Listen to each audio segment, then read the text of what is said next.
গোটা ভারতবর্ষ 15ই আগস্ট স্বাধীনতা দিবস উদযাপন করলেও নদিয়াবাসী কেন 18ই আগস্ট স্বাধীনতা দিবস পালন করে জানতে চান?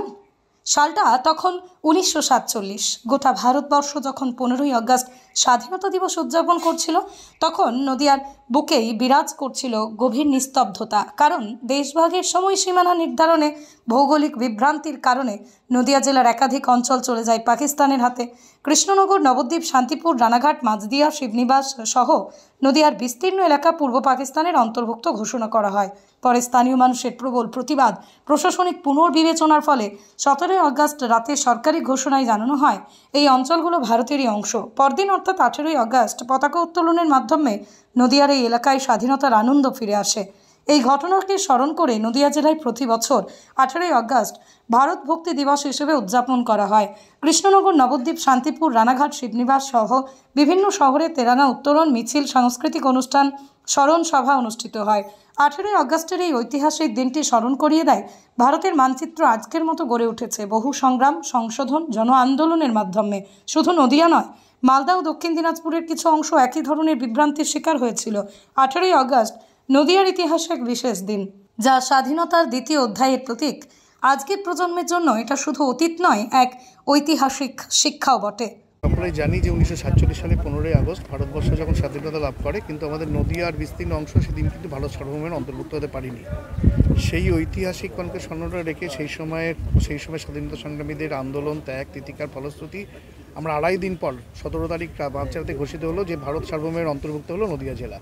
স্বাভাবিকভাবে রানাঘাটে 18ই আগস্ট প্রথম ভারতবর্ষের স্বাধীনতার তেরঙ্গা পতাকা সেদিনকে তোলা হয়েছিল। সেই ঐতিহাসিক ক্ষণকে স্মরণে রেখে এবং এই প্রজন্মকে সেই ইতিহাস বিস্তৃত যাতে না হতে পারে সেই ক্ষণটাকে স্মরণে রেখে আমরা প্রতি বছরই 18ই আগস্ট আমরা জাতীয় পতাকা ঠিক সকাল 9টায় উত্তোলন করি। এছাড়া আমরা 14ই আগস্ট ফ্রিডম অ্যাট মিডনাইটের অনুষ্ঠান থেকে শুরু করে আজকে পর্যন্ত বিভিন্ন সাংস্কৃতিক অনুষ্ঠান, সামাজিক অনুষ্ঠান, খেলা, বিভিন্ন অনুষ্ঠানের মাধ্যমে আমরা স্বাধীনতা দিবসের অনুষ্ঠানগুলো পালন করে থাকি। আজকের দিনের তাৎপর্যের কথা জিজ্ঞাসা করছেন না?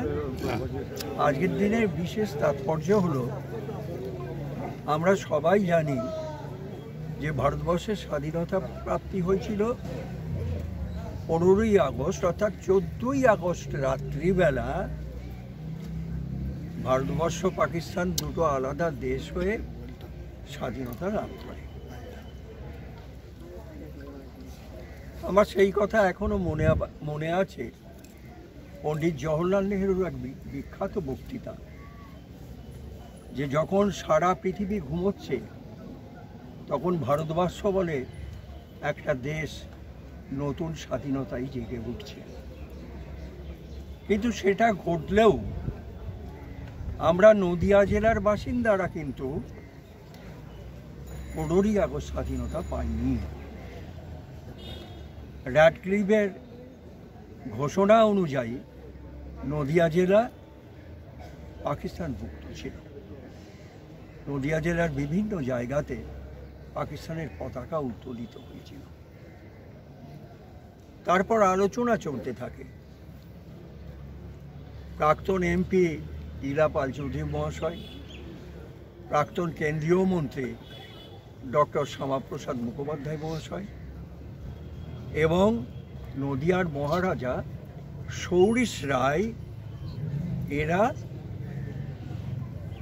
আলোচনা করতে থাকেন লর্ড মাউন্টব্যাটেনের সঙ্গে। এবং আপনারা জানেন যে লর্ড মাউন্টব্যাটেনের সঙ্গে মহারাজা সৌরিশ রায় গল্ফ খেলতেন। একটা ভীষণ হৃদ্যতামূলক সম্পর্ক ছিল।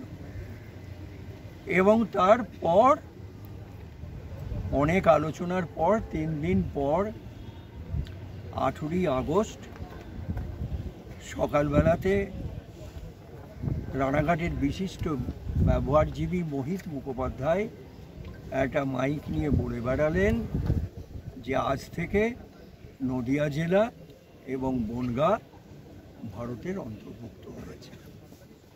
বিভিন্ন জায়গায় পাকিস্তানি পতাকা নামিয়ে দিয়ে ভারতবর্ষের তেরঙ্গা ঝান্ডা উত্তোলিত হল।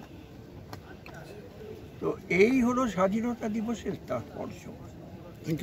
এবং নদিয়া জেলার স্বাধীনতা উদযাপন কমিটি এই অনুষ্ঠানটা দীর্ঘদিন ধরে পালন করে বসুদেবের পূর্বে এই অনুষ্ঠানটি শুরু করেছিলেন বসুদেবেরই পিতা রমণীভূষণ বন্দ্যোপাধ্যায়।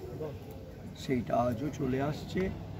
আমি যতদূর জানি রানাঘাটে এবং বনগাঁতে 15ই আগস্টের পরিবর্তে 18ই আগস্ট এই অনুষ্ঠানটা হয়ে থাকে।